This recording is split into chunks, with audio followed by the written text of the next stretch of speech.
Hi folks, Astronomy Live here.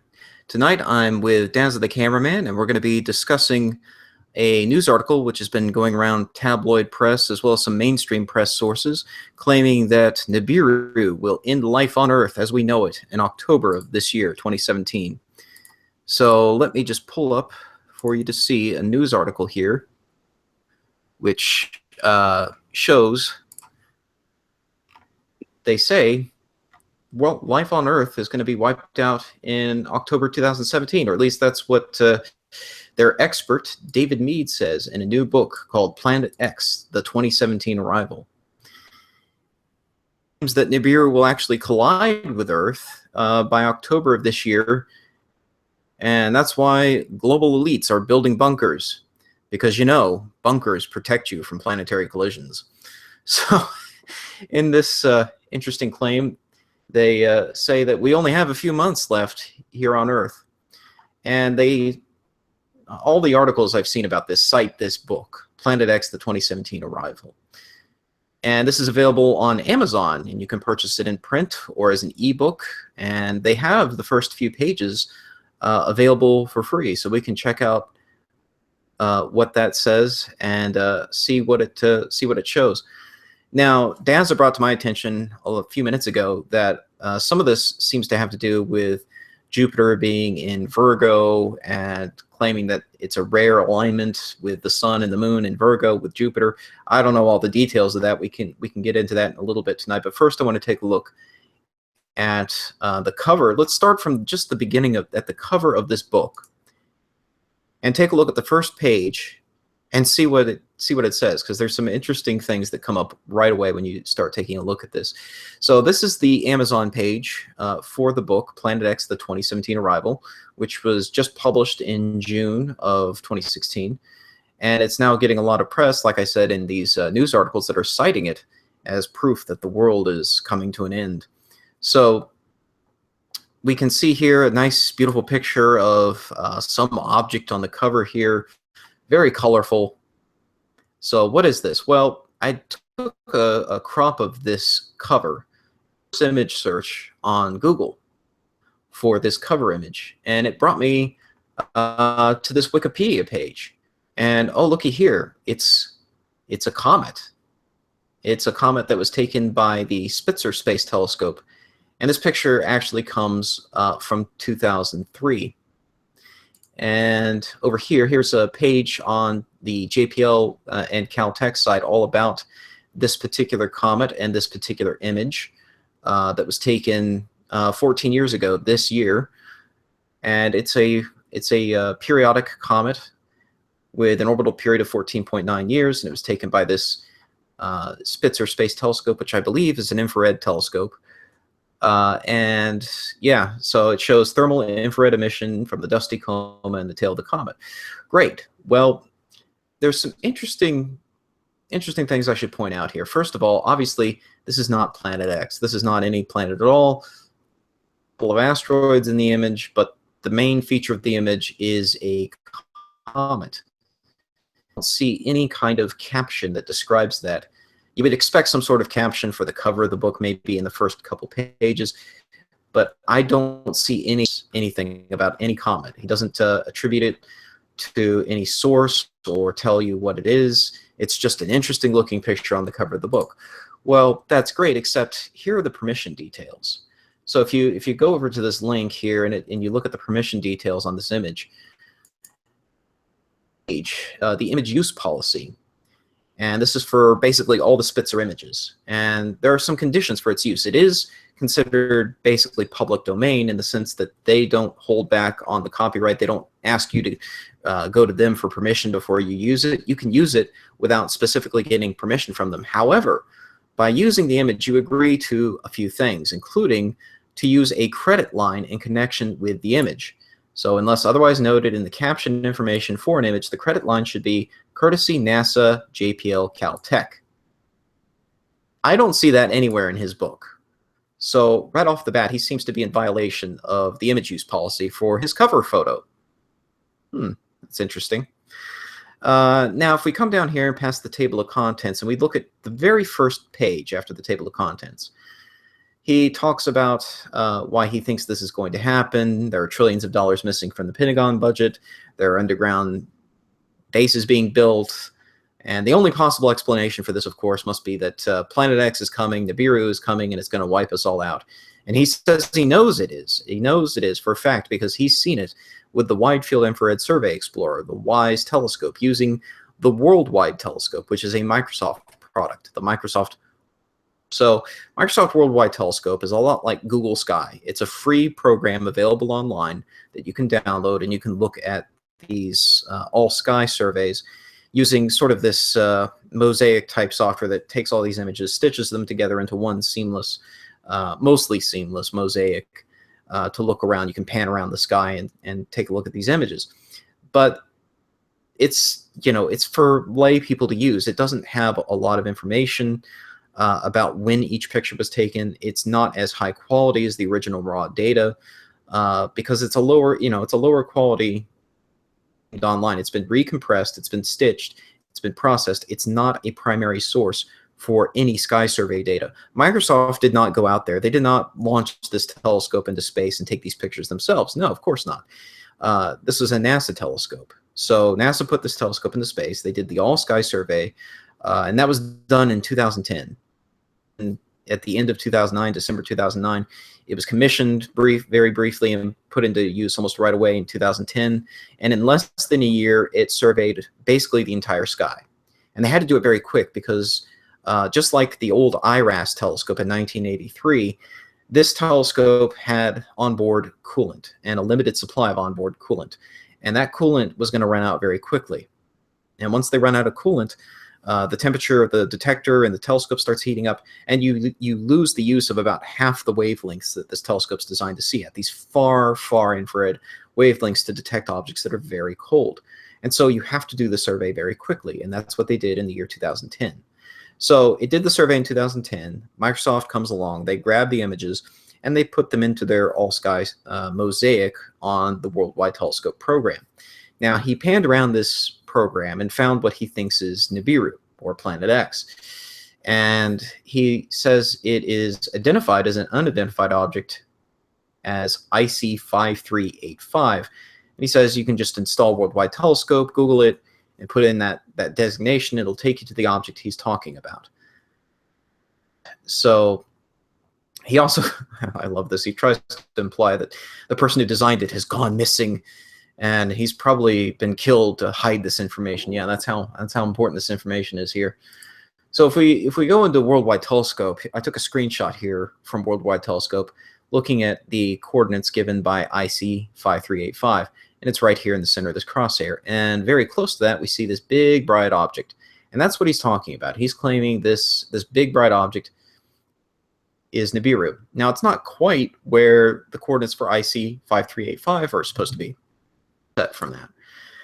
So I centered it up. I centered up the crosshair from the program on the object itself, and you can see the coordinates down here in the bottom of the image. The bright ascension in RA and declination in DEC. So we have 0 hours 9 minutes 2 seconds, and in declination negative 27 arc minutes and 1 arc second. And it's kind of approximate, but that gives you a general ballpark of about where this object is in the sky.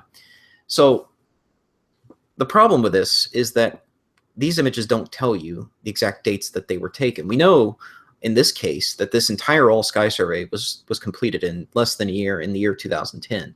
So the image comes from somewhere in that range. But to find out exactly when this particular photo was taken, we have to go to the raw data, which is higher quality data anyway. But you're not going to find that on Worldwide Telescope. You have to go to the source of the data. So you can request the data directly from IRSA at Caltech. You can go onto their database and get the images from the WISE survey for any coordinates that you want. So I'm going to go back here, and you can plug in the coordinates and request the object to come up. I put in here the all-sky 4-band and single exposure images. You can also do Atlas, which is a stacked series of photos. So it takes all the photos they took of those coordinates, stacks them together. And in this case, that kind of produces a blurry image because what we're looking at here is moving relative to the background stars. In fact, let me go back and do this with the atlas real quick instead of the single exposure, so you can see what I'm talking about. With the atlas exposures, they look really weird. See these images here at the bottom, these are negatives of what it saw. So black is actually really bright, white is actually really black. So it displays them normally in an inverted format like that. There's probably some option to change that here. I'm not sure. Let's see. We can change the color table. Yeah. Let me see. Let me just reverse this to a positive image. There we go. So now it makes more sense to most people. White is, of course, at the proper end of the scale. It's the brightness of the object in the image, and it's a positive image, positive instead of a negative. But you can see it's this really weird looking blur, right? Well, that's because they're stacking multiple photos here, just like any astrophotographer would do, just like I do in my live webcasts. When I'm at the telescope, you see me collecting all these images, one after the other, after the other. And then at the end of it, I stack them, I average them together. Basically, I put them into a program which takes each of the pixel values for every pixel in the image, aligns them relative to the stars, and averages every single pixel. And by doing that averaging, you average out the noise from the detector, any cosmic radiation that might have hit the detector. It all gets averaged out. The thing that stays the same between all the exposures is the signal. And by signal, I really mean light from stars, light from objects in the image. But what's happening here is something is moving from image to image, and so it really messes up the final stack because the images are not being aligned on whatever is moving. It's being aligned relative to the stars. So you can see the stars here. They're these nice little points, but there's some big bright object which is moving across these images. And if we look at the IRAS image from 1983, there's nothing there. It's just background dust between stars, but there's nothing big or bright that's really supposed to be there. And when we go to the multicolor image, which combines all those black and white exposures you see into a color photo, it comes up with this messy looking thing. So what is that? Well, if we go back here and we look at the single exposures, turn off Atlas, go to single exposures for all the 4 of the wavelengths. And I should point out again, they had a limited amount of coolant. And after the coolant ran out, the 2 longer wavelengths of this list became useless because the instrument warmed up. It's too hot now to use those wavelengths. The NEO-WISE mission is continuing even today, where they're looking for near-Earth objects with the WISE telescope. But that's being performed with the wavelengths that are less sensitive to temperature, if you will, the shorter infrared wavelengths. The far infrared wavelengths became useless after the instrument ran out of coolant. But the shorter wavelengths still useful for looking for near-Earth objects. That's what they're using the telescope for now. So we pull up now the single exposures, and you can see now it's not blurred. Now we have what looks much more normal. It's so bright, it's maxing out the detector, as a matter of fact, which is why these pixels are actually black. But there is some object there, and it's gradually moving over time, which is why it blurs in the Atlas exposure. So we can now find out when this picture was taken, and that's given in this column here, MJD OBS. That is the modified Julian date, or Julian day number. In this case, it's 55370 and change. And if you convert that, if you plug that in and convert that to a Gregorian date that you'd be familiar with, then that corresponds to the date June 22nd, 2010. And so that's when these photos were taken, is June 22nd, 2010. And you can see here, that's when all 4 of these photos being shown right now were taken. So you can plug that in to any Sky Safari or planetarium program, whatever you like to use, Starry Night Pro, and that's what Dave's going to show here in a moment. And you can find out what was supposed to be at those coordinates on June 22nd, 2010. So I'll turn it over now to Dazza, the cameraman, who I believe has Starry Night ready and waiting. And what's at those coordinates, Dazza? Well, let's pull it up, and we'll see if I can share that for you. Just give me a moment here. Not yet. I just see your avatar. Oh, there it comes. Yep. You see it. Okay, you're seeing it now. Yep. So what we've got here is, right there is the planet Jupiter. And let me see, I don't think this is displaying properly for us. No, I just see black in the yes, window.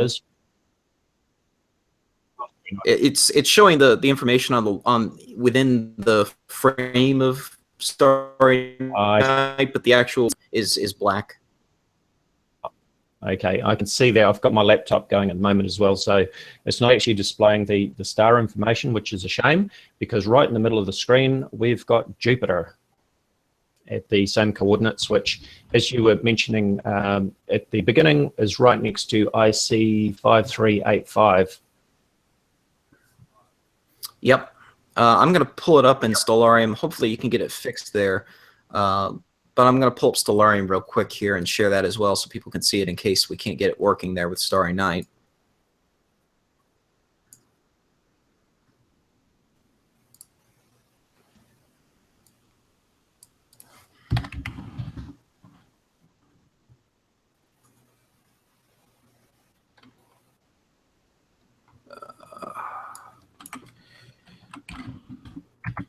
It's just unfortunate that sometimes when we're sharing with the Hangouts, only certain parts of the screen will share. We've run into this problem before.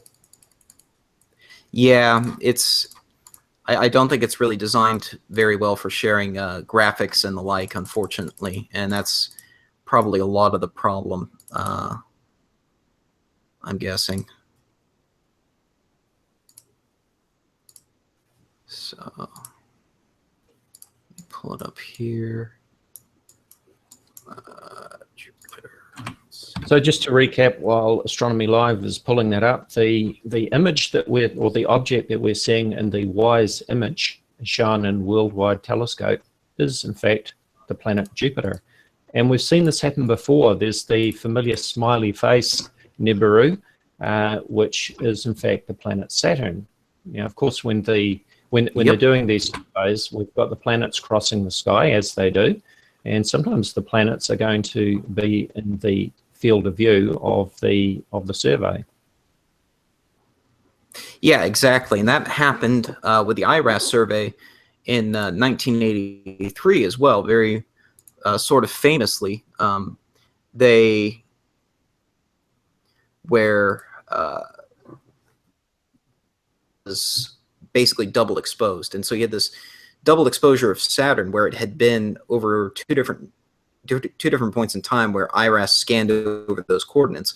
And again, because they have a very limited amount of coolant on these long infrared satellites, they don't have time to come back, say, a year or two later and cover the same coordinates again at a time when that planet's not there.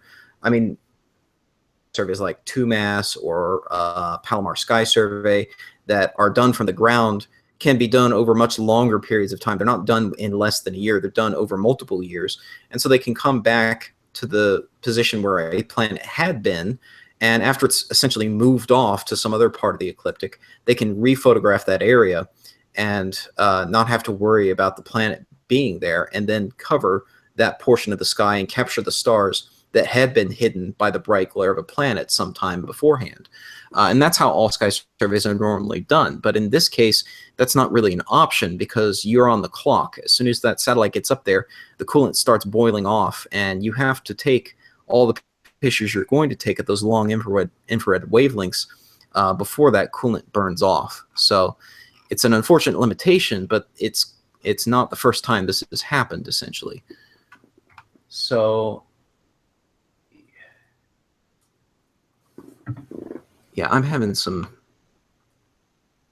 issues here.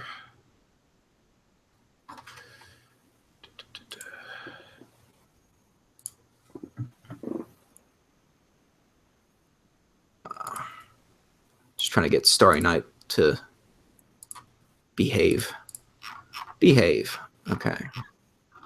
So the image that we were looking at on the front of David Mead's book is in fact a comet. Comet. Yep. What was the name of it? Was it Oh, I'm always terrible at pronouncing this one, but I think it's like Schwashman. I can't do it. Schwashman Watchman 1, something like that. It's a real tongue twister. Um, but it's also known as, oh shoot, I had it up earlier.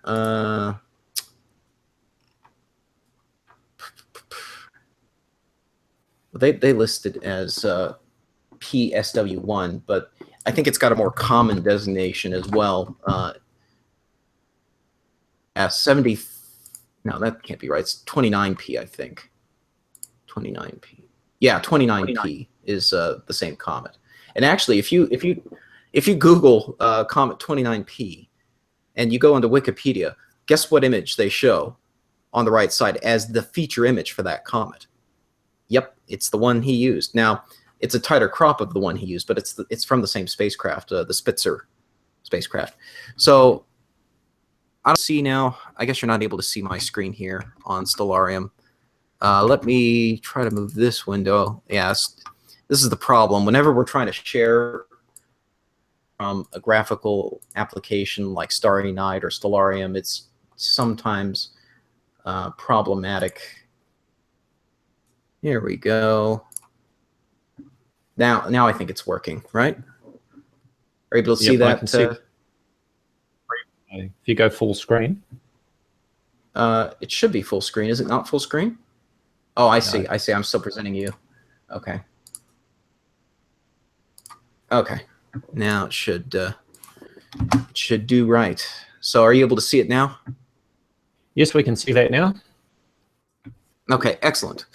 So up here in the top left-hand corner on June 22nd, 2010, we have the coordinates of about 8 minutes and change in right ascension and negative 27 arc minutes in declination, just like we saw in the image from WISE. So Jupiter was at those coordinates. Now, this is from, I have it set here to Las Vegas, but because Jupiter's so far away, you're not going to get too much parallax from the WISE telescope orbit in this case. So we can approximate it using a surface location on Earth. It's close enough.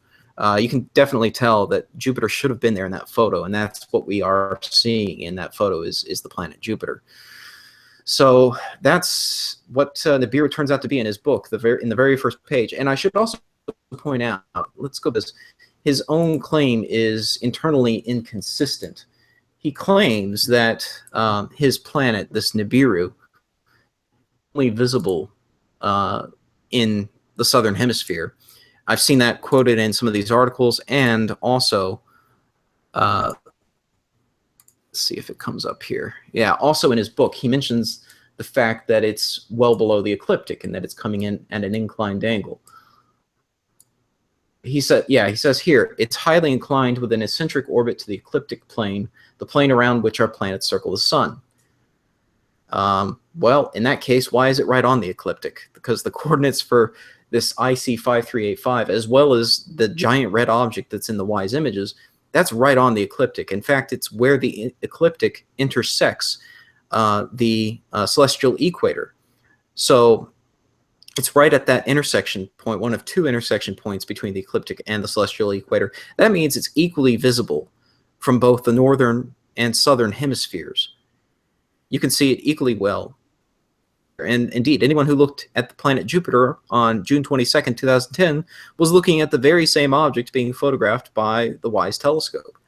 So it's just Jupiter. It's not Nibiru. It's not hiding somewhere below the ecliptic where you can only be seen in the southern hemisphere. And in reality, that wouldn't stop it from being detected anyway, because we have plenty of amateur astronomers in the southern hemisphere, and Daza, you're one of them. So Daza, have you seen any Nibiru hiding down there from your location in New Zealand? I can't say that I have, and in fact, somebody was asking about some coordinates via a comment on YouTube the other day. I checked those coordinates, and they were actually below Orion, as seen from my location. That would be above Orion from for Northern Hemisphere viewers. Well, I certainly couldn't see Nibiru out in the sky. Orion is nice and high in my summer evening sky at the moment, and didn't see anything there. And of course, Jupiter is always very easy to see when it's in the evening sky. So, you know, if anybody wants to argue that this object in the image that we're discussing is not Jupiter, then of course we'd have to ask the question, okay, well, if it's not Jupiter, where is Jupiter? Because Jupiter is supposed to be right there where this object is. Yeah, exactly right. So just want to see if we have any questions in the chat before we go here that need addressing. Looks like we've got Joseph Reynolds claiming that this is a disinfo site, that I'm lying, or this guy's lying. I'm not sure whether that's referring to me or you, Des. And that we will see this before October. We'll see Jupiter before October. In fact, if you go out in the early morning hours, you can see Jupiter right now. It's not, I'm not lying. I mean, anyone can check this for themselves. So, you know, one of the things that I will definitely do, like I always try to do, is include the links in the video description. So I didn't have a chance to set that up before the webcast here, but as soon as the webcast gets done, I'm going to drop these links in the video description, including the link to his book. You can check out the first few pages for free just by clicking on the cover of the book like you see there, and you can load it up for yourself and see what he says. I mean, I'm not faking this. This is what he says, and that is the cover of his book. You can Google Comet 29P. You'll see the same image. You can Google the Spitzer Space Telescope and see that it is an image taken by the Spitzer Space Telescope. And I'll include links to the screenshots I took from Microsoft Worldwide Telescope as well, showing those coordinates. So you can look that up. You don't have to take my word for it. You don't have to take anyone's word for it. You can go on Microsoft Worldwide Telescope and look this up. And then when you're done looking it up on Worldwide Telescope, go over here to the IRSA database and look up the original raw images from those coordinates and take a look at what date they were taken. This MJD right here, look that up. MJD is a very common acronym in astronomy because it stands for Modified Julian Date, and it's used by a lot of programs. A lot of astronomers use this to keep track of the date because we don't have to worry about leap years or other things. It's just a straight count of days. It's just a straight numbered count of the days. So it's very easy to keep track of the date that way for astronomy, and it's especially handy when you're trying to calculate things.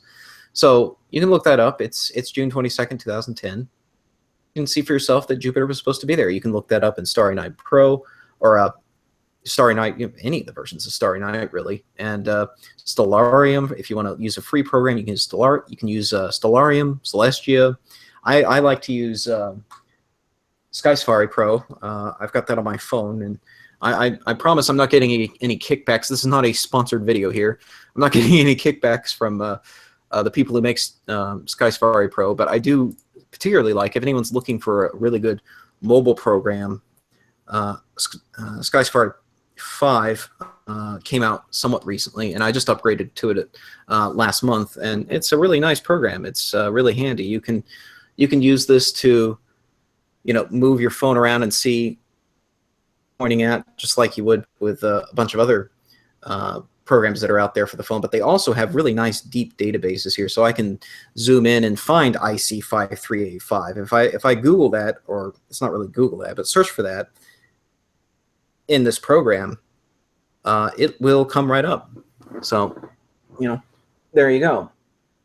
So yeah, I'm not lying about this. You can look it up for yourself and programs and check it for yourself. By all means, do your own research. Don't just take our word for it. You can check everything that we're talking about here. And so I'll include all these links in the video description, and you guys can check it out for yourselves. I mean, I don't know what else to do other than that. It doesn't get more open and shut than this as far as Nibiru claims go. I think it's pretty straightforward. Right now, in the comments, people have been asking about the right ascension and declination coordinates that we're talking about here. So would you like to give those Astronomy Live? Oh, sure. So let me see if I can pull up. This might be easier to explain in Stellarium here once again. So let me see if I can pull that up. Give me a second here to reconfigure. Post those right ascension and declination coordinates in the video description as you've requested. Yes, absolutely.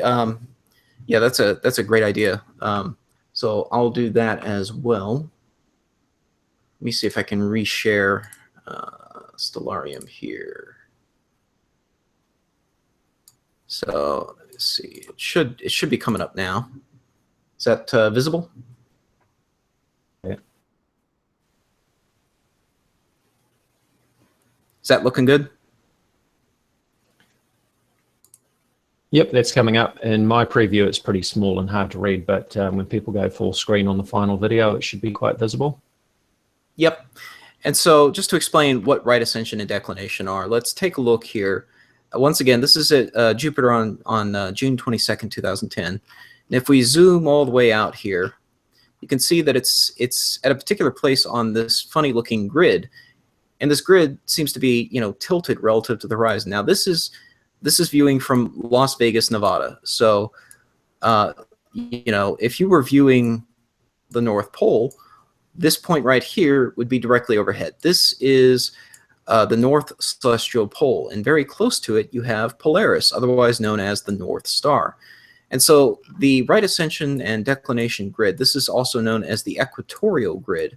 And like latitude and longitude on Earth projected out onto the sky. And so there are these imaginary lines that project out onto the sky, and we map that based on the rotation of the Earth, essentially. So you have declination, which you can think of like latitude. These lines here, these horizontal, sort of horizontal lines here, let me reposition it. These horizontal lines here are declination lines. And so the closer you get to that North Celestial Pole, the higher the declination, all the way up to positive 90 degrees declination. And then you have essentially longitude, which is otherwise known as right ascension. And so those are, of course, the vertical lines on this grid.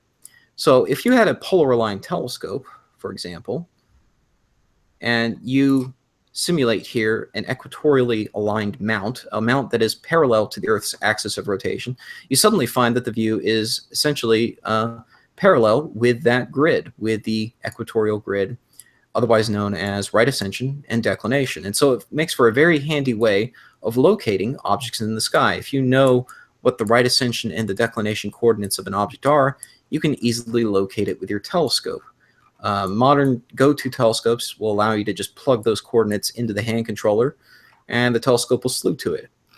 And you align your telescope parallel to this axis right here, and the whole telescope will turn in a single direction to keep up with the rotation of the sky. So if I fast forward time here through the night, notice here we're simulating what it's like being aligned with the telescope as it's rotating with the sky. Rewinding here to the beginning of the evening when Jupiter rose, and then slowly moving forward, you can see how everything seems to remain fixed, but the ground is moving. It's because we're looking here as if we are a polar aligned telescope that's rotating with the sky. And as you can see, that's a very handy way to do things, and very important too. If you're trying to photograph a dim object, let's see here. What do we find? Let's find something over here. Let's see. That looks like maybe the Eagle Nebula. Yeah. So here's the Eagle Nebula, and you can see the Pillars of Creation, very famous in a photo taken by the Hubble Space Telescope. So if we're trying to take a picture of this object, it requires a very long exposure with a telescope. I've done a picture of this object, and I think I took at least an hour's worth of light. So let's see. Let's go back to, let's say, 5 hours universal time, just to make it handy here. Right about here, 5 hours universal time. So you can see if I fast forward here and I just track with the rotation of the sky until 6 hours universal time, if I'm polar aligned, it doesn't move. Essentially, I'm moving with the rotation of the sky. Very handy. Now, if I don't have a polar aligned telescope, if I'm aligned relative to the horizon here instead, and I'm just trying to track this in what we call an altitude azimuth aligned mount that's moving up, down, left, and right, just like your head on your shoulders is. When you're looking at this object, you're looking at it relative to the horizon. You're keeping the horizon flat, and you're just looking up into the sky, and you're not parallel with the axis of rotation. Well, here's the problem. If you try to track this over an hour of time, it's rotating.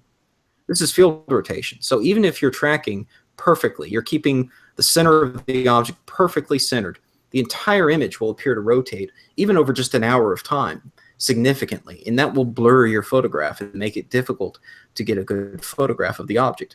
So that's why telescopes that do long exposure deep space astrophotography are polar aligned. In some cases, in some very rare cases, you will find altitude azimuth aligned telescopes. It's more common in very, very large professional telescopes that are difficult to align in a polar aligned way. Sometimes these giant telescopes will be mounted altitude azimuth, but they'll have a special device that has to rotate that camera to keep up with the rotation induced by field rotation. You actually have to rotate the camera as the telescope's moving. Obviously, that makes the entire process more complex. So it's a lot less common with amateur telescopes. There are some very high-end amateur telescopes that use it. I know PlaneWave makes a telescope or two that have a system like that that is designed to do deep space astrophotography, and it has to rotate the camera. And there used to be a field derotator they made for the LX200, the same telescope I use, but it was never as good. It was never, the results of that system were never as good as polar aligning, because obviously you're adding complexity and moving parts in there and extra chances for things to go wrong and vibrate. So, you know, the less complex the better usually with the amateur telescopes. But yeah, that's why we polar align our telescopes. That's why we have the equatorial grid. So I hope that makes sense to you guys now, or it gives you some understanding at least of how objects are normally located in the sky. And stellarium here. In fact, you know what? I should add this as a link in the video description too. You can download this program for free and check it out for yourselves. And once you play around with it a bit, I think you'll all have a better understanding of the sky and how it moves. And of course, you'll be able to check out claims like this and verify it for yourself. Right. Now, just to address some of the comments that are popping up there, especially from Jeff Lucas, who's asking about the right ascension declination coordinates. I've posted those in the chat. I'll just post them again. So we're talking about 0 hours, 8 minutes, 56 seconds, minus 0 degrees, 27 arc minutes, 32 arc seconds. And as Jeff has quite rightly pointed out, we were looking at Jupiter, not Nibiru, and that is in fact the point of this video. I'm not sure if maybe Jeff misunderstood what this hangout was about. We're discussing the claims by David Mead in his book, supposedly showing Nibiru, when in fact he's shown two objects. He's shown Jupiter and the Worldwide Telescope images from the WISE infrared survey, and he's also shown an image on the front of his book which turns out to be a comet. It is indeed not Nibiru, and the right ascension and declination coordinates that we're discussing were in fact for Jupiter in those WISE images. Yep, exactly. So, oops, I didn't mean to share that. I want to share the actual book if I can. Oh, I think I actually had it up here.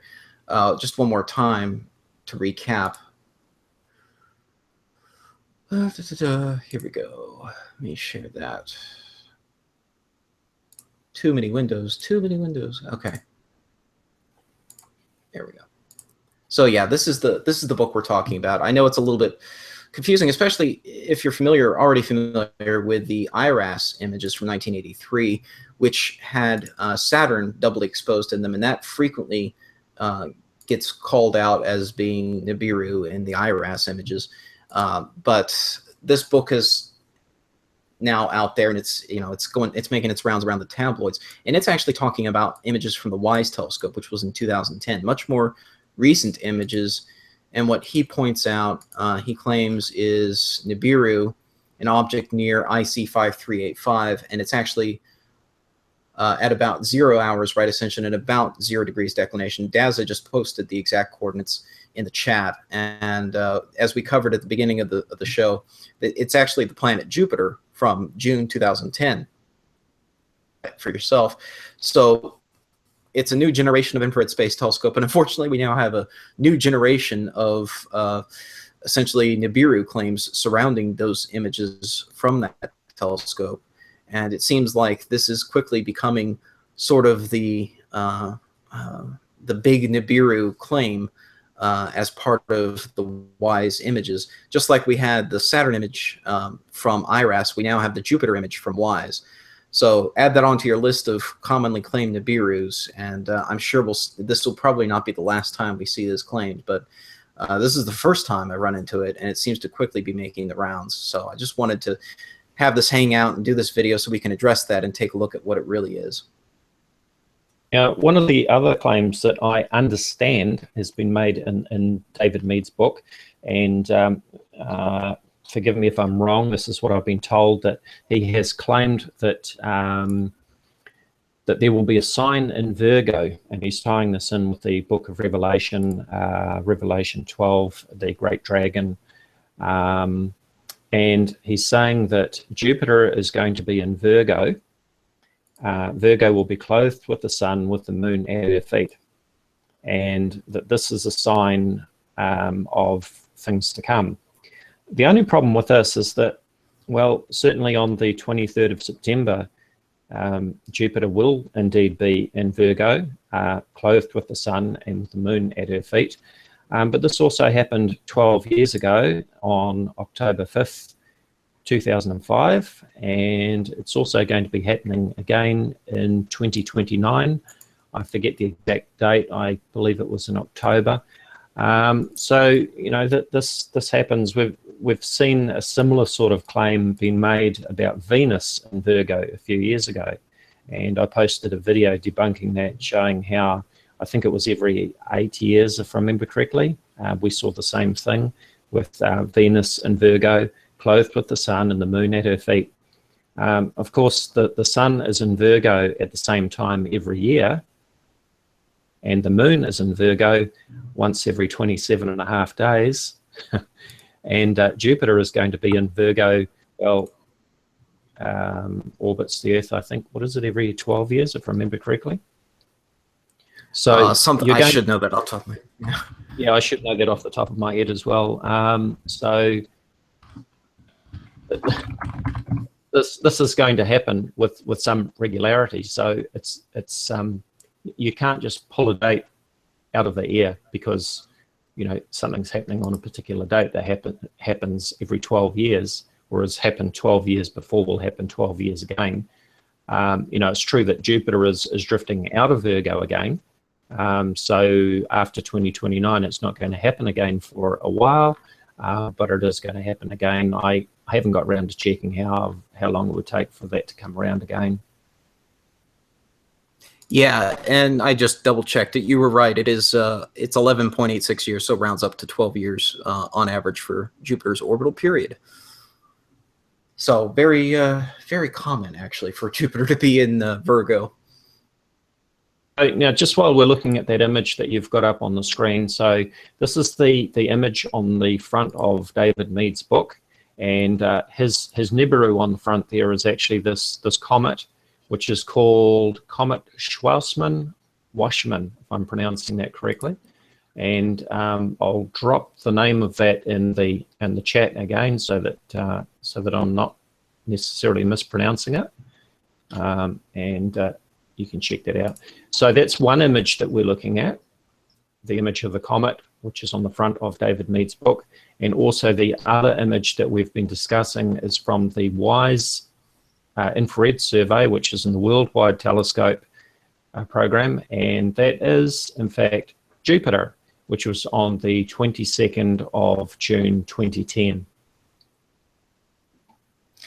Exactly right. And I should also point out, I don't have any other examples handy at the moment, but any sufficiently bright object in WISE, really, really bright stars, CW Leonis, for example, one of the brightest stars in infrared, it's going to have the same general appearance here of a really bright red-looking object with these trailing lens flares here.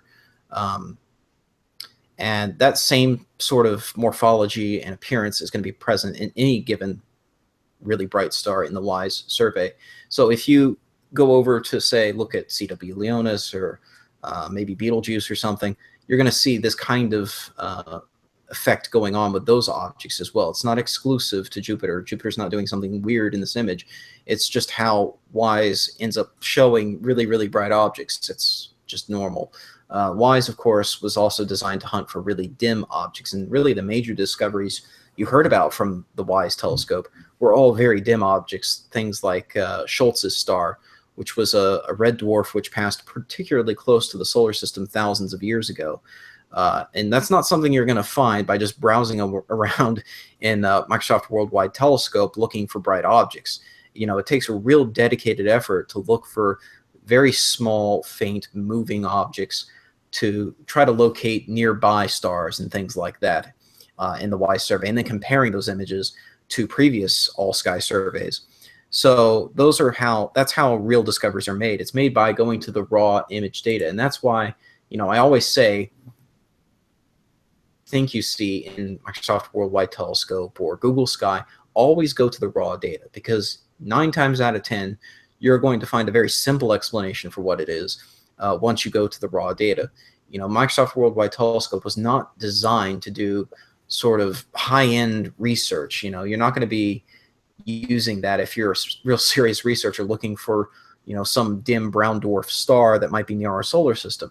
You're going to go to the raw data because, you know, these images are much lower in quality and reprocessed and you know, compressed and everything else compared to the raw image data. So that's why go to the primary source material, which in this case can be found right here. So you can request, you know, those images either in terms of the atlas image or even the individual raw exposures. And you see all these dots here, all these speckles in the individual exposures.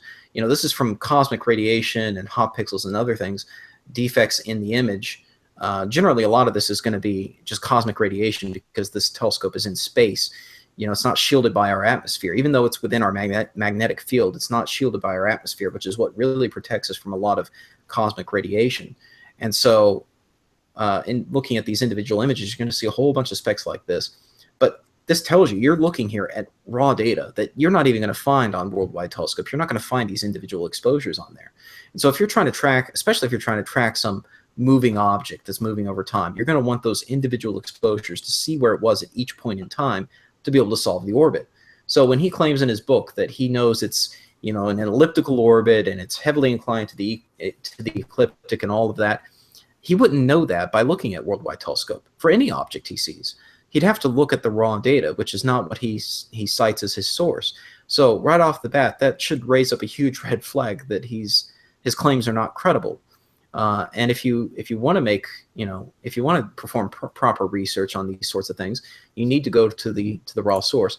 So that's why you got to go to this page here, and you can, you know, you can search for the catalog, or you can search the images for WISE. You can get the images for IRAS, for 2MASS, Spitzer, you know, just like that comet image we showed earlier.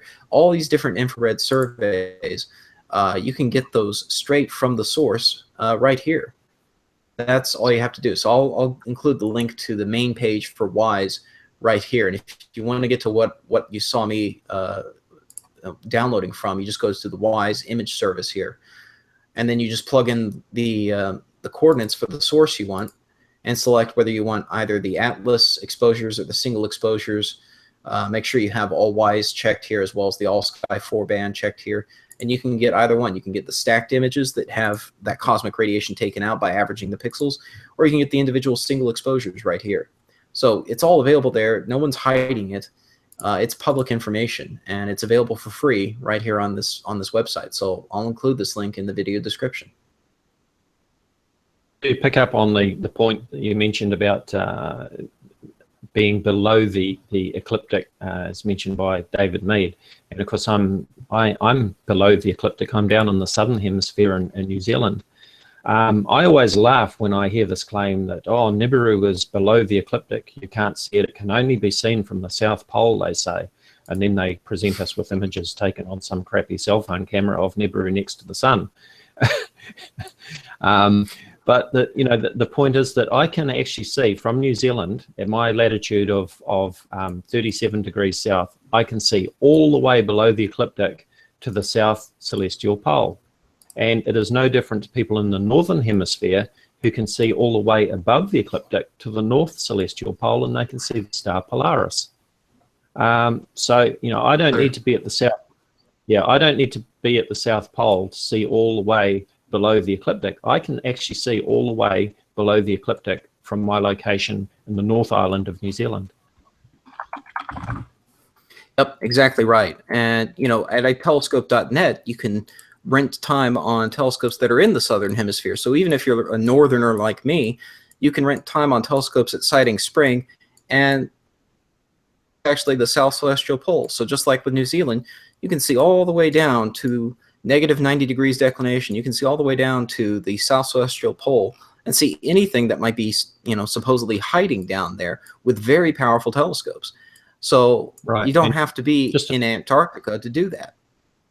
Just in your view there, just to the left of the pole, if you just pull that back, of course, those bright stars that we see there are very familiar to me. They're on our New Zealand flag, and they're also on the Australian flag, and that is the Southern Cross, which rotates around my southern sky every night. It's always in the sky. It is also in the daytime sky because it is a group of circumpolar stars, which means that they're always in my sky, day and night. Right. And that's this right here, right? It's been a while since I've been down there, but that's the Southern Cross. And up to the top left, you've got two bright stars, which we refer to as the pointers, which point towards the Southern Cross.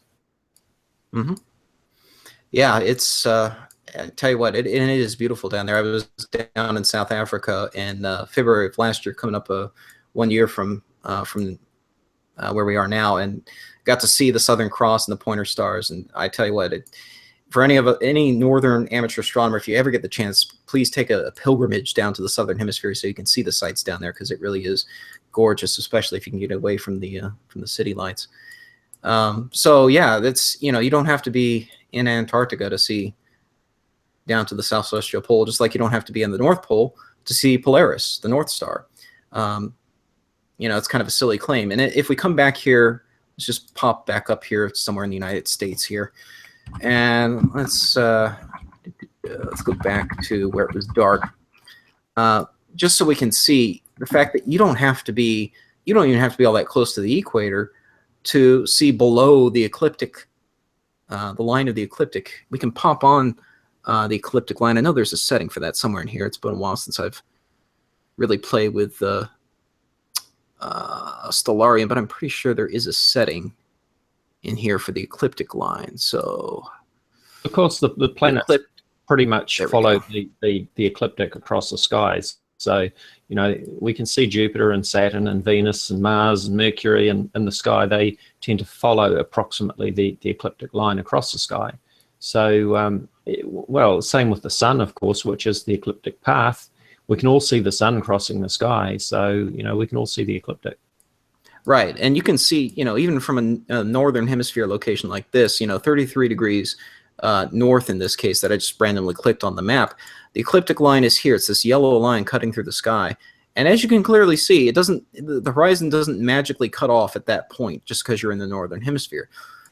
Even here, you can see down well below the ecliptic. You can see Fomalhaut there. That's at negative 29 degrees declination. So even 29 degrees below the celestial equator and some number of degrees below the ecliptic as well, you can still see this star, and its altitude over the horizon at this point is about 25 degrees, and it hasn't even reached the local meridian yet. It hasn't even crossed its highest point in the sky yet. So, if I go forward here to about where it's due south and at about its highest point in the sky, it's about 27 degrees. So, even from 33 degrees north here, you can still see well below the ecliptic. And if you happen to be located, somewhere roughly in Florida, like I am, we have a fairly decent view below the ecliptic. I can see Canopus without too much difficulty. So, just because something is below the ecliptic does not automatically, magically mean it's invisible in the northern hemisphere. And I've seen that sort of claim bandied about a lot. It's a very common misconception, and I just want to put as much cold water on that as possible, because I think unfortunately it's damaging to the greater community of people who don't really know much about astronomy but may be interested in it, and you're starting them off with really bad and wrong information. You know, we have here the constellation Sagittarius, if I'm not mistaken, and you know, most of the teapot is below the line of the ecliptic. And if you can see the teapot of Sagittarius, well, guess what? That means you can see at least to some extent below the ecliptic. Can you pull up Orion while you've got that open there? Sure. Let's see here. In fact, let me change the date so that it'll be evening hours when Orion's up. So there we go. So there's Orion. And as we can see, that is well below the ecliptic. Excellent point. Yeah. Yeah, that's south of the ecliptic. So if you can see Orion, another great example. If you can see Orion, you can see below the ecliptic. Okay, now we had a request in the comments there about the astronomy apps that we described earlier. You're using Stellarium there at the moment. It's a free software program. Anyone can download that. I believe it will run on a Mac as well, if I'm correct. Correct me if I'm wrong. I also use... I think you're right. Yeah, I also use Starry Night Pro. I'm using version 6. You do have to pay for that program. And Astronomy Live, you also mentioned the app on your phone, which I'll get you to describe in more detail. But before you do, I'll just point out that with the astronomy apps for mobile phones, you do need to have a magnetic sensor and the other is it proximity sensor or rotation sensor in the phone. I was very disappointed to find when I upgraded my phone that it didn't come with these sensors, and it seems that only the higher end, more expensive phones actually come with those required sensors. You need those so that when you point them at the sky, they will actually follow and show you what you're aiming it at. Right, yeah. I'm using a Samsung Galaxy S6 here, so it's a pretty new phone, not the absolute newest, and fortunately not one of the explodey phones, but it is, you know, a pretty high spec phone. But even so, it does, you know, it runs really smooth, and even if you're not wanting to use the sensor, you can still, you know, move it around with your finger and move around the sky that way. I used to have this on an original iPod Touch. That was like my first touchscreen device, was the original iPod Touch, and the older version of this software worked quite well, even with that old hardware. But the current version, you probably will need a newer spec phone, especially if you want all the features, including the compass feature. So if you hit compass, as I tilt the phone, you'll see the screen changes what it's pointing at. So you know, if you were pointing it like this, you're actually looking up at the phone. It's showing you what's high overhead. So you can kind of identify objects that way. But I should point out that it is dependent on your compass calibration. So if your phone compass is not calibrated properly, it can tell you the wrong thing, or you can think you have the right ID when you don't. And so it's important to go through the calibration procedure. You have to Google that for your phone. It's sometimes a little bit different for each phone, but if you check that out, you can do this wavy procedure where you kind of calibrate the compass and get a better lock on things. But the real key to me is the fact that it shows, you know, really detailed star charts and also deep sky objects. So even something like 5385, which is a very obscure sort of designation, you can just search for that and it'll pull it right up. The other feature I really like about it, which I was just telling Daz about earlier tonight, right when I pulled up this app getting ready for the Hangout, it showed me the Hubble Space Telescope was overhead. So you can see satellites, especially brighter satellites like the Hubble, just by eye. You don't even need a telescope to see them. They look like bright moving stars moving across the sky. And this phone will actually give you alerts for when they're available. And when one's available, like it was when I pulled it up tonight, it just automatically showed, hey, Hubble's overhead right now, and it's right here if you want to go look for it. You can see the space station, the International Space Station, quite well that way. And it'll also give you alerts for iridium flares. So there are these communications satellites called iridium satellites, and they have really shiny antennae on them. And if the angle of the sun is just right, it'll reflect off that antenna and produce a bright flare in the sky that can even be seen in broad daylight. And it'll give you an alert for when one of those will happen. But it's very, very location specific. You have to be at a particular location to see that, or else the angle of the sun's reflection won't be right. So very handy features. I really like version 5. It even lets you explore space sort of in an almost celestia sort of way. You can go into orbit around the Earth and see the satellites, and you can zoom over to a comet and see it from the location of the comet, or objects like that. So pretty handy software. I highly recommend it. Sky Safari Pro is what I use, but even the more basic versions of Sky Safari are very handy for beginners to be able to start to identify objects in the sky. The thing I would say is just be sure that you've got your compass calibrated, because I think a lot of people make mistakes of thinking that they don't have to worry about that the phone will just automatically give them the right answer if they click that compass button, but not necessarily. So you need to make sure that's set right. And the other thing that they have to make sure that they set, of course, is their location in the settings. And I've seen this mistake made a few times now, especially when people have been arguing over what that big bright object in the western sky is. And they're pointing their phone apps at it, and they're saying, no, it's not Venus because I've used my astronomy app on my phone and it's not identifying it as Venus. Only they find out that they didn't actually set their location in the app. So yeah, exactly right. So location setting, very important. Now, just to clarify too, for a few people, I guess, looking at the title of this Hangout, which is Nibiru to arrive in October 2017, with a question mark on the end.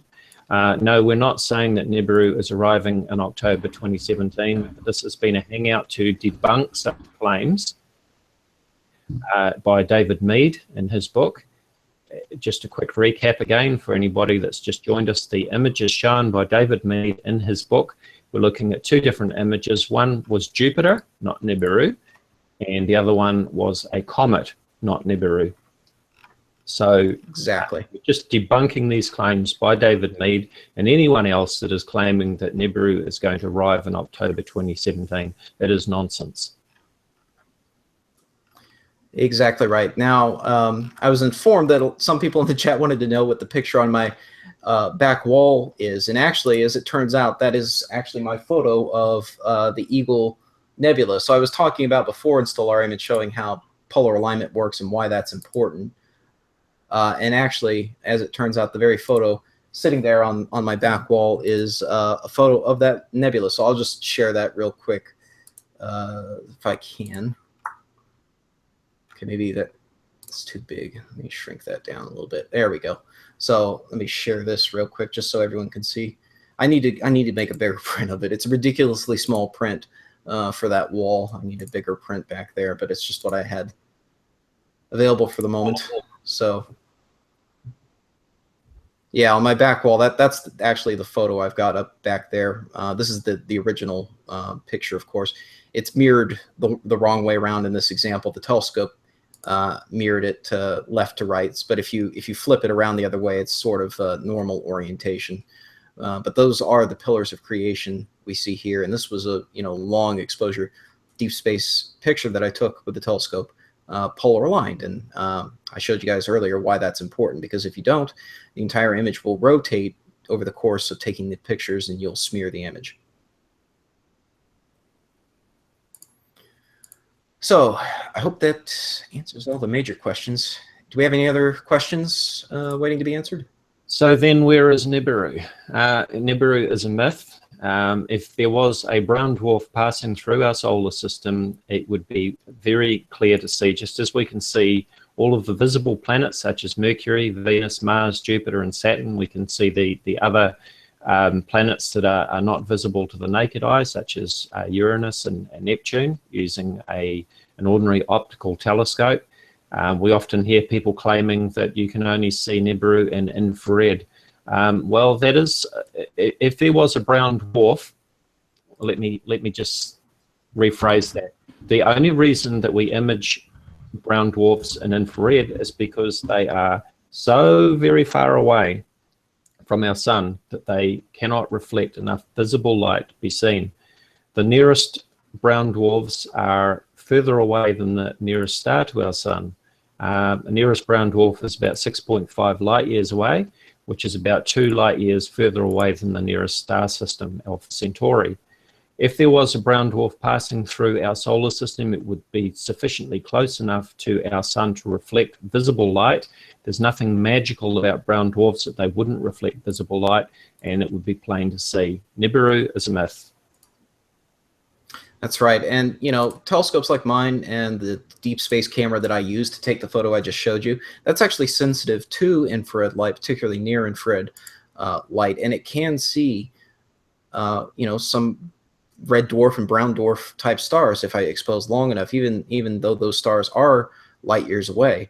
And I can see things like CW Leonis, which is often claimed to be Nibiru, because it's quite bright in the IRAS images from 1983.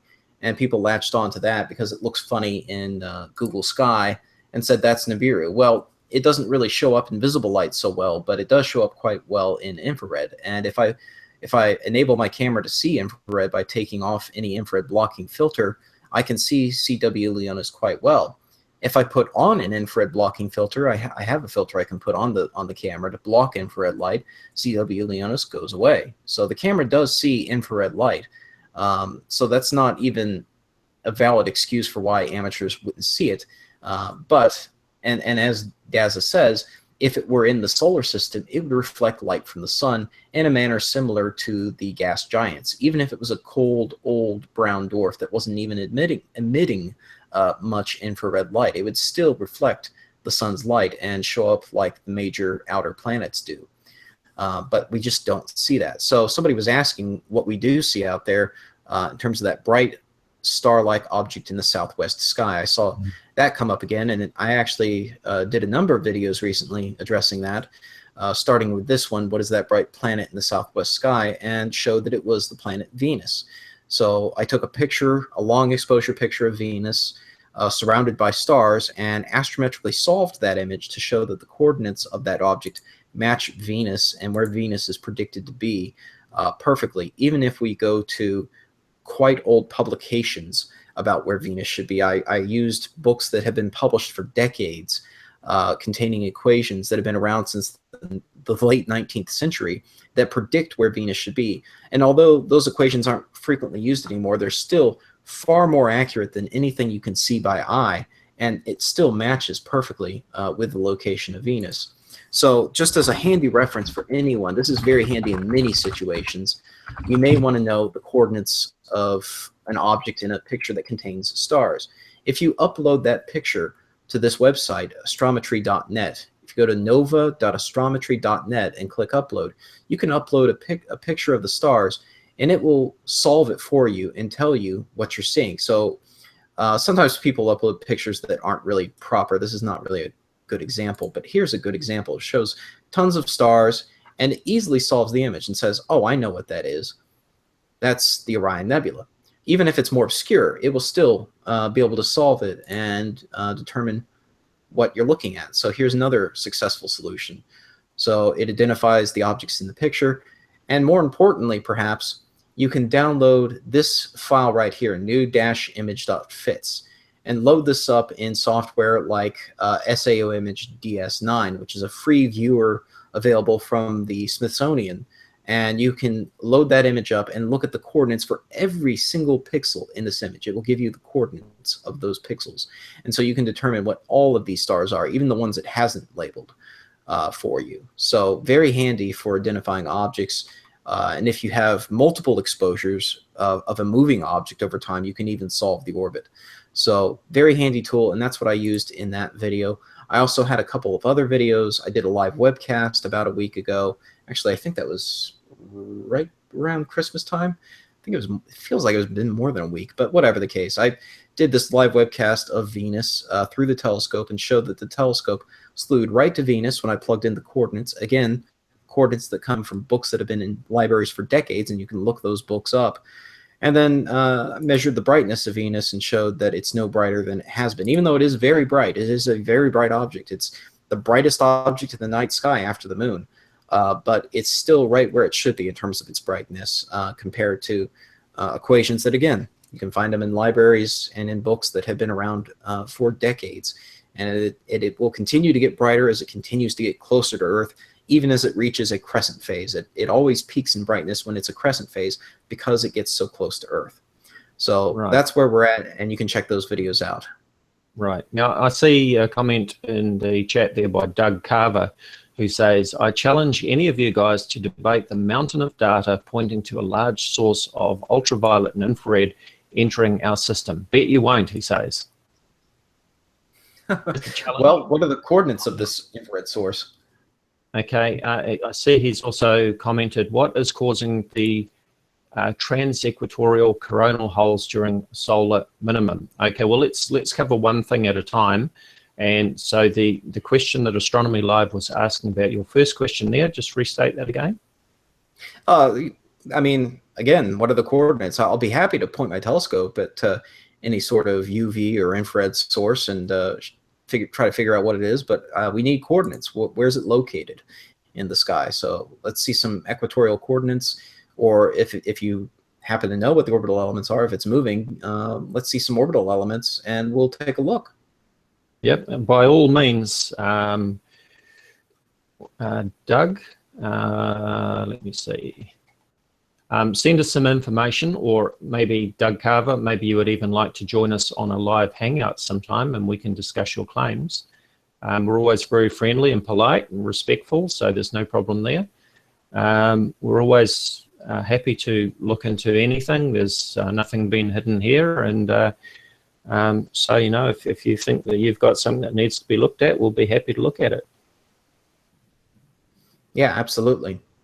You know, and so tonight I'm just doing this hangout from my living room, obviously, but I love to pull out the telescope too, and any excuse to pull out my telescope is a good one. So, you know, if you want to give us some coordinates, I'll be happy to point my telescope towards them. I'll be happy to point the eye telescopes towards those coordinates and take pictures of it and see what it is. So, you know, feel free to post that in the comments section if you have some coordinates you want us to look at. And I'm sure if we have a southern hemisphere object, Dazza will help out with that too. Yep, absolutely. And of course, Doug Carver, you would need to provide details to substantiate this claim about this increase in ultraviolet and infrared energy that you're talking about. This is something I'm not aware of. I don't know about you, Astronomy Live. I know that just before Christmas, there were claims that there was supposed to be a gamma wave supposed to fry us all. We'd all be dead by Boxing Day. And here we are in January of 2017. Yeah. Same old, same old. Surprisingly, the world is still spinning. And I have a very good feeling that come November, the world will still be spinning, and we won't find ourselves crushed into pieces by some Nibiru collision that's supposed to happen this year. So that's why I wanted to do this video, to put those fears to bed and show what David Mead's book actually shows. In fact, somebody may want to even have a word with Amazon and ask them about the use of that book cover image, which doesn't appear to properly attribute credit to NASA and JPL where it actually came from. And that was supposed to be the condition for its use. Okay. It's... Ronald Hogg asks a question, why hasn't some amateur genius built an infrared telescope? Well, you don't actually need to build an infrared telescope. You don't really need to be a genius, because like Astronomy Live, you can just go out and buy one. Yeah, and in fact, a while back, occasionally I'll see these things come up on the market. I'm kind of keen to get one maybe next time it comes up on the market. Is a used LX200 specifically designed for infrared, as a matter of fact. It's not common, but occasionally you'll see one come up on the used market. Mead Telescopes made a limited number of LX200s that had gold-plated mirrors. And so you may have heard about the James Webb Space Telescope, which will be launching before too long. Hopefully, I think in 2018. It might have got pushed back again. It's way over budget and over date for when it's due to launch. But it's going to be launched with essentially my understanding is a gold-plated segmented mirror. And so you have gold, which reflects infrared light better than a standard mirror would. And that's why they use it. And Mead actually made a limited run of LX200s that have mirrors that aren't just standard mirrors. They're actually gold-plated. And so they're more sensitive to infrared than even my telescope. My telescope can pick up infrared just fine. I can even put a visible light blocking filter on my S-Big ST2000 camera and completely block out all visible light. It'll still take pictures just fine because it'll detect infrared light. But for enhanced sensitivity, you can even gold plate a mirror and increase the amount of infrared light that's being reflected into that camera. And so Meade actually made a limited run of infrared sensitive or increased infrared sensitive telescopes that have gold plated mirrors. And occasionally you will see them come up on the used market.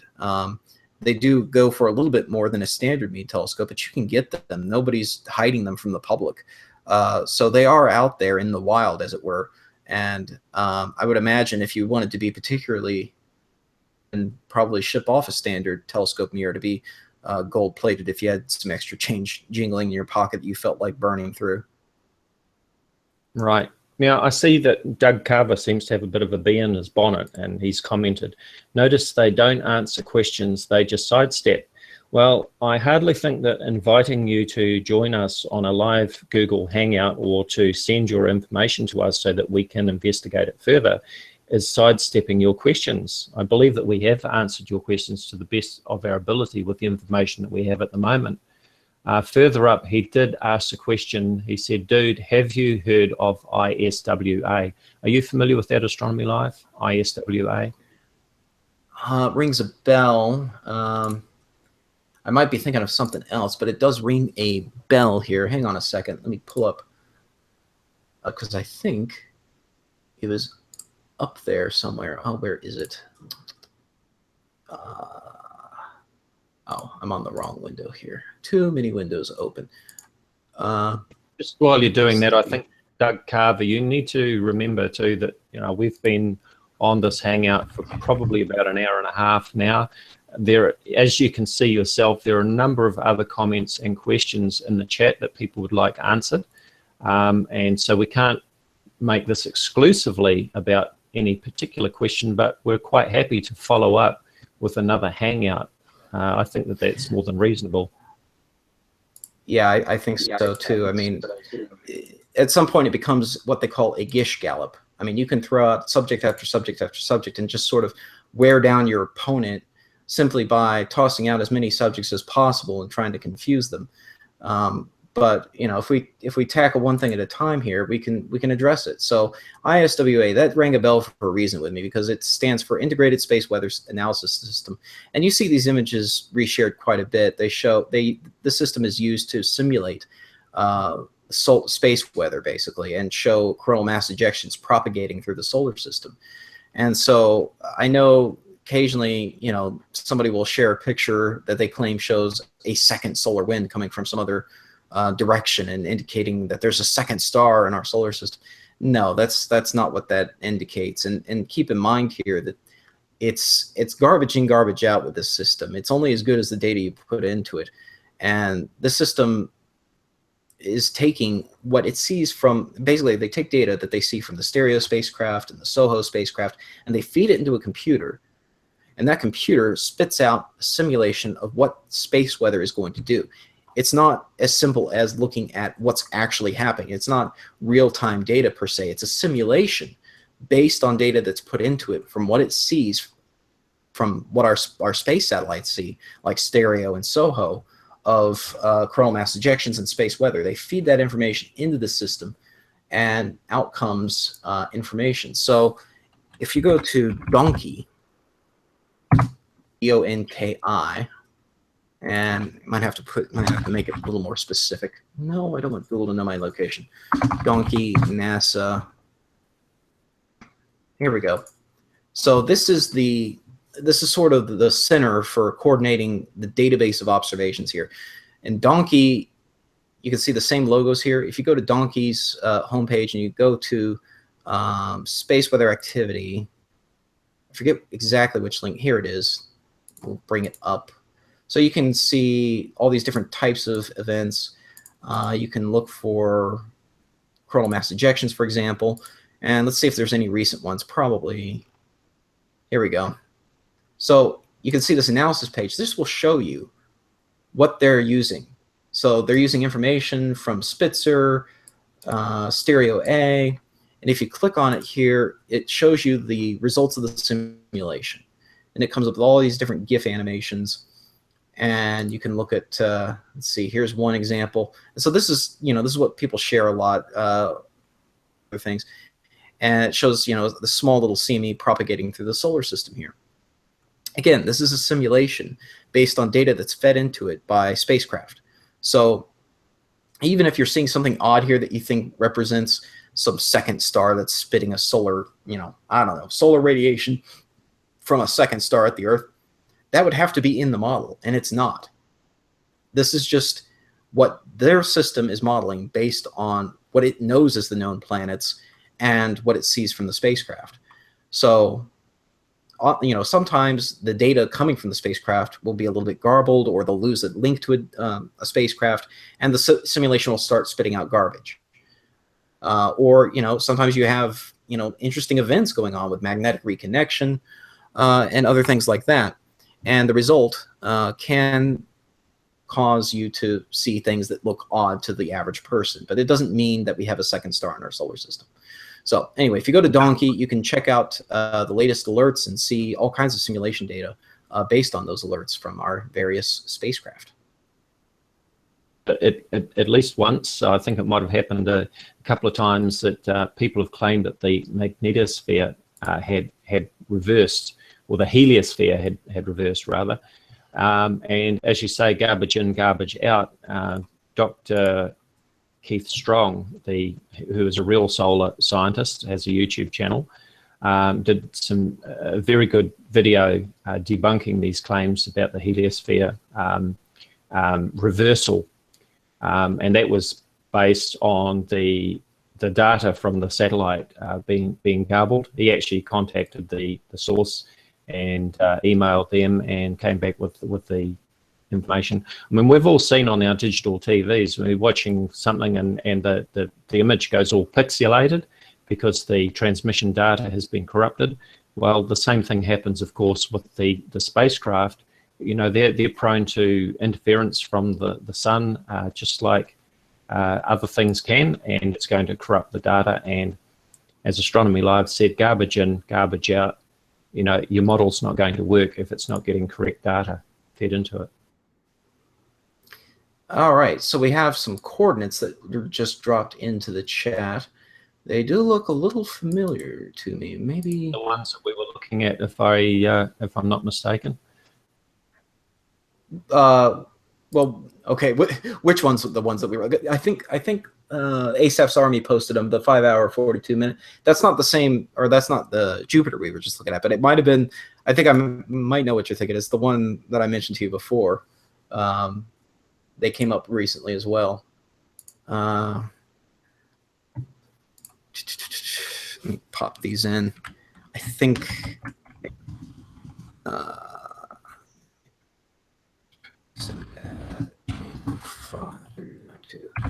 Let's see if my memory is as good as I think it is. Yep. Okay. So ASAF's Army, do you see that, Daza, in the chat there? 5 hours, 42 minutes, 21 seconds, 22 degrees, 36 minutes, 45.7 seconds. Right. Yep.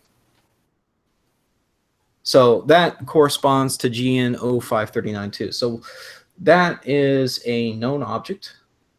It's a fun object because it comes up so much because it looks interesting, doesn't it?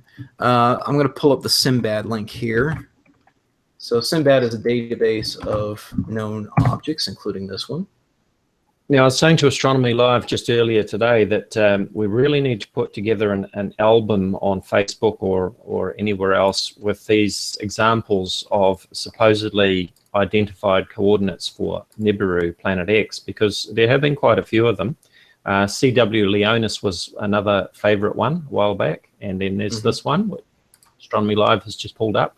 And this is the one, if I'm not mistaken, is am I correct on that one?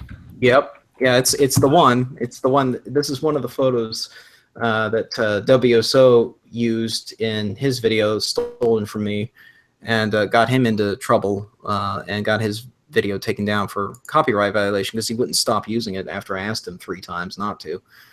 He claimed that this was Nibiru and was very concerned about the image I took of this. So I actually took a couple different photos of this object known as GN05.39.2.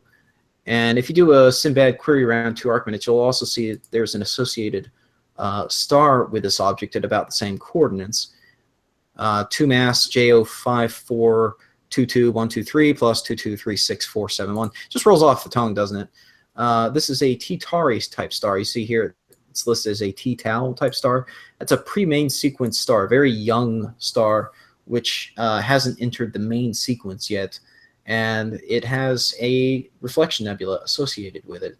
And so that's what gives it those wings, the winged appearance. A winged planet. The winged planet, yes.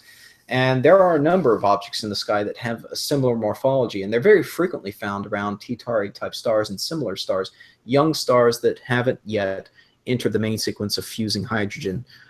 So this is one of those early young solar systems, and I've taken a couple different photos of it, like I said, and did a live webcast. In fact, I did a couple different live webcasts on this one. The first live webcast, I took a photo with my scope and then came back 6 months later and did a second live webcast, taking a second photo of it 6 months later. So Earth goes around the sun, of course, once a year, and that means that 6 months with 2 dates 6 months apart, you're on the opposite side of the solar system. And because Earth's orbital radius is 1 AU, that means you're now displaced from your previous location around the sun by about 2 AU relative to the sun.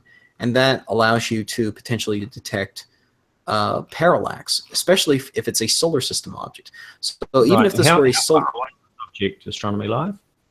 I'm sorry? Object, Double Cross Swine is asking the distance to this object. Let's see. They don't have it listed here for the nebula, but it's probably known for the star. You may have to look.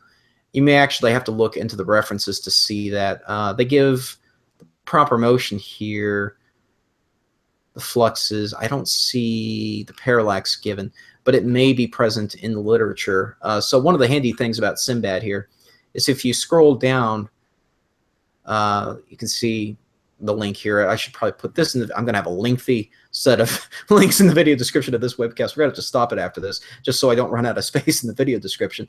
But if you come down here, scroll down to references, there's 12 references between the years 1815 2017, and you display a summary of the references. It will actually show you all the journal articles that mention this star.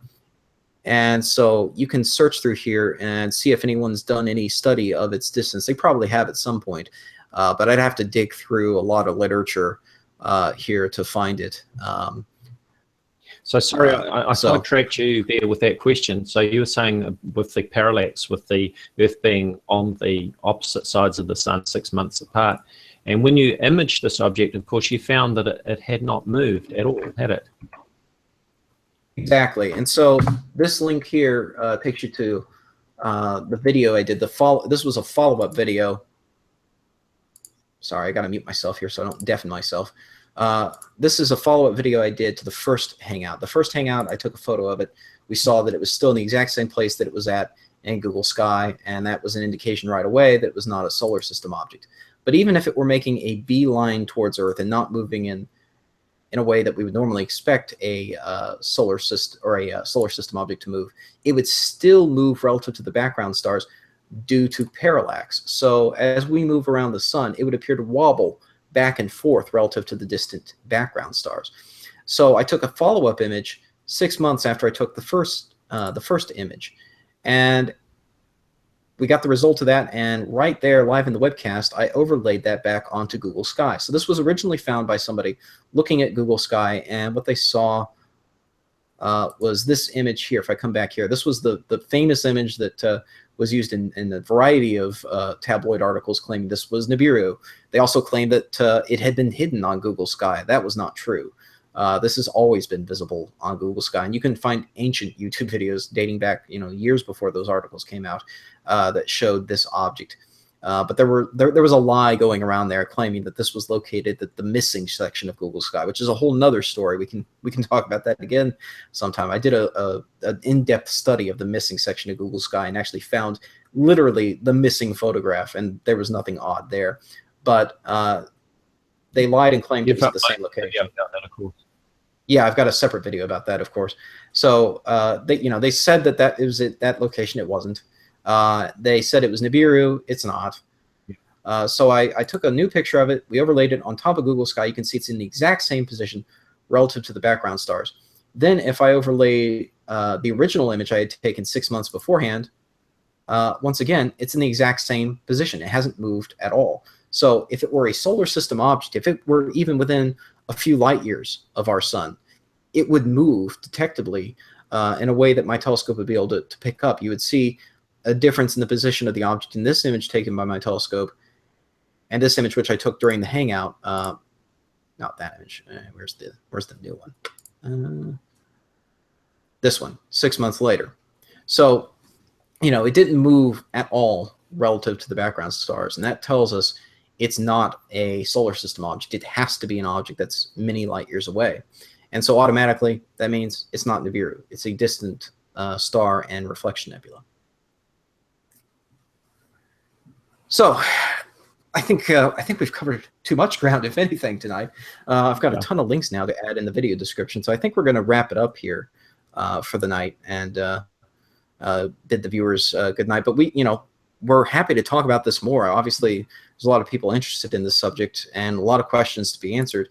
And like you said, Daz, we should start compiling a photo album of all the different things that get blamed for being Nibiru. GNO 539-2, CW Leonis. Now we have Jupiter in the WISE images. We have Saturn in the IRAS images. There's a whole bunch of things that get blamed for being Nibiru. But the fact of the matter is that if there were a massive object approaching the inner solar system, amateurs like you and me would be able to detect it. We would see it. So I'm just laughing at Doug Carver there. His latest comment says, they're in their mom's basement pretending to be smart but can't answer any questions. His previous comment was, notice that they're not answering the question about what degrees they might have. Okay, so let's just nail this question about qualifications as an amateur astronomer. Most amateur astronomers do this for love of astronomy.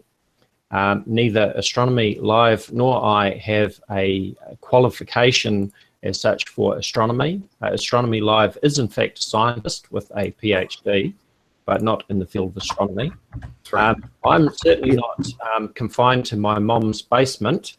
I'm actually on the committee of my local astronomical society and observatory here in New Zealand. And we host visitors. I guide visitors, give them lessons on astronomy. So no, I don't have a degree in astronomy, a formal degree, but I have approximately 40 years interest in astronomy. And as I say, I'm on the committee for my local astronomical society. And as an astronomer, well, I have to say that Astronomy Live would wipe the floor with me.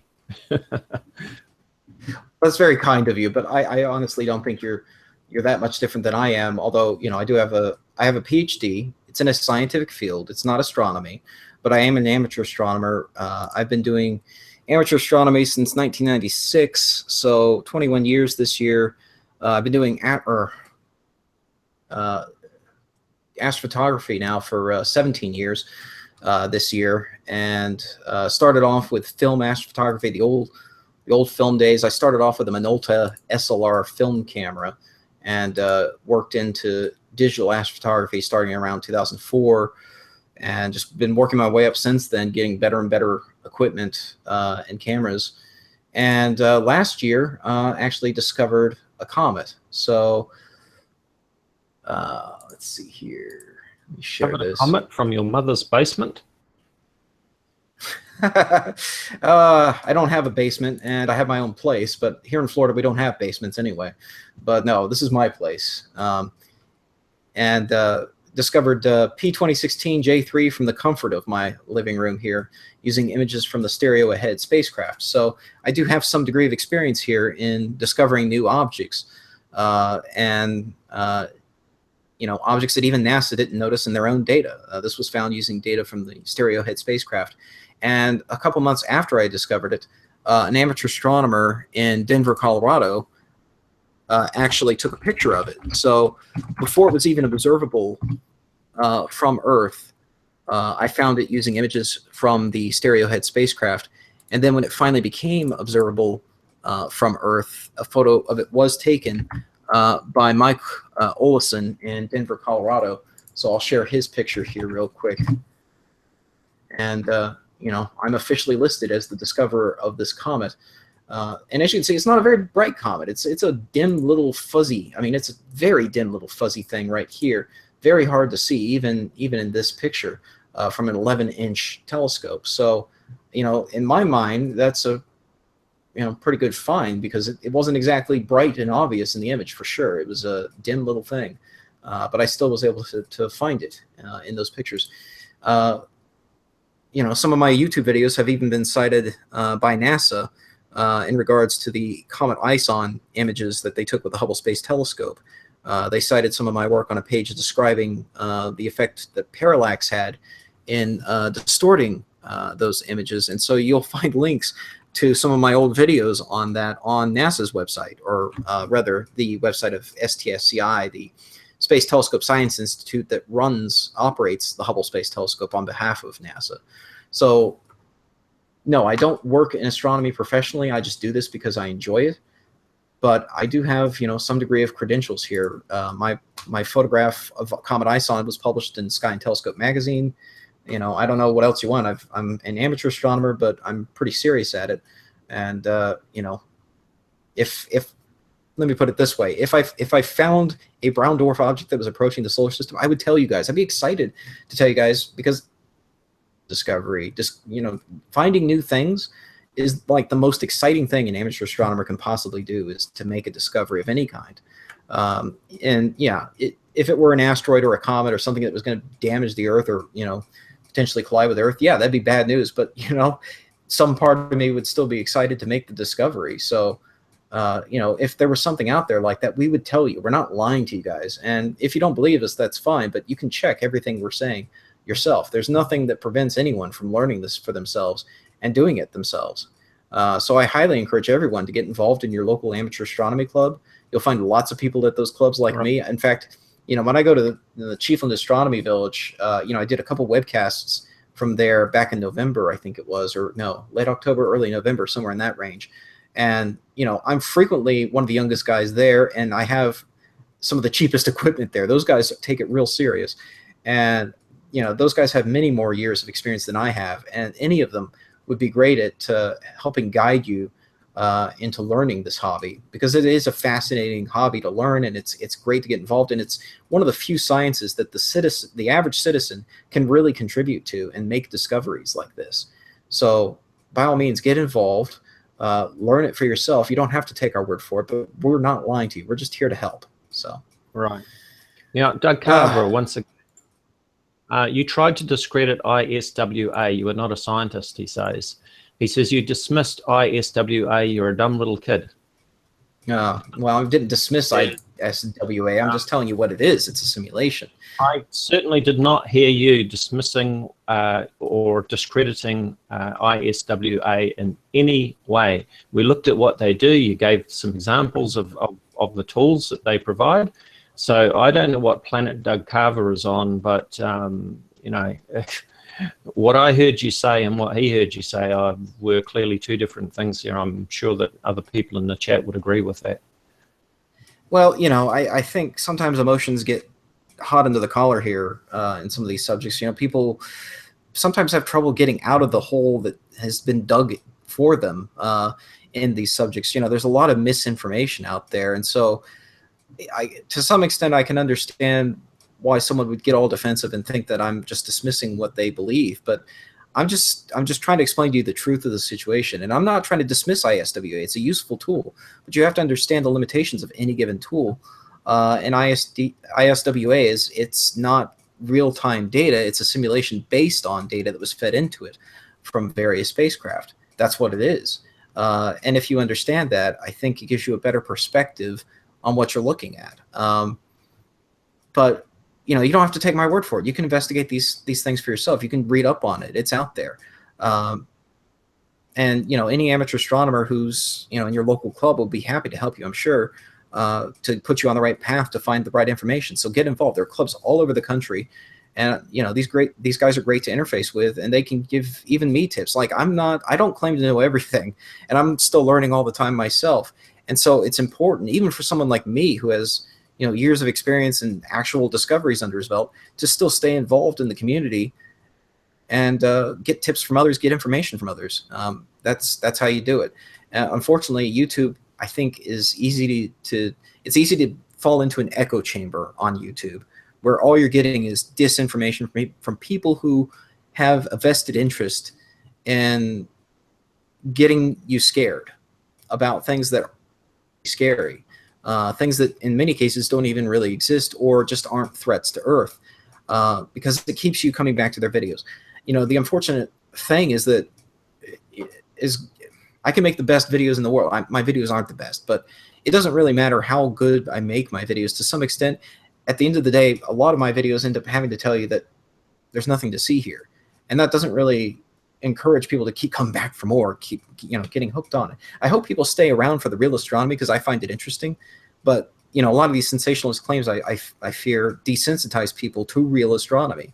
But if you get out of that echo chamber and you get involved in your local astronomy clubs, you'll find that a lot of these guys, you know, they spend even more time than I do staring up at the sky all night long as they take their long exposure photographs throughout the night, you know, doing 20 hours of exposure on a single object in some cases, you know, over multiple nights. And, you know, they know the sky extremely well. And if there were a new naked eye bright object in the sky, they would be the ones to see it, not somebody pumping out YouTube videos 5 times a day.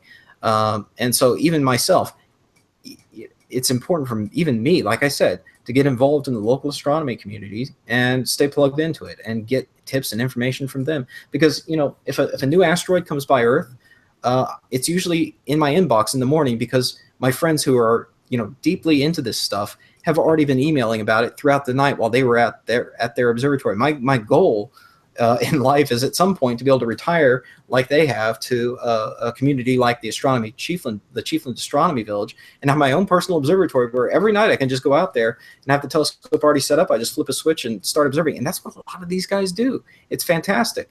And so, you know, they can give you great up-to-date information about very transient events. And so they hop on that stuff. So get involved, and you'll learn a lot. Even I do.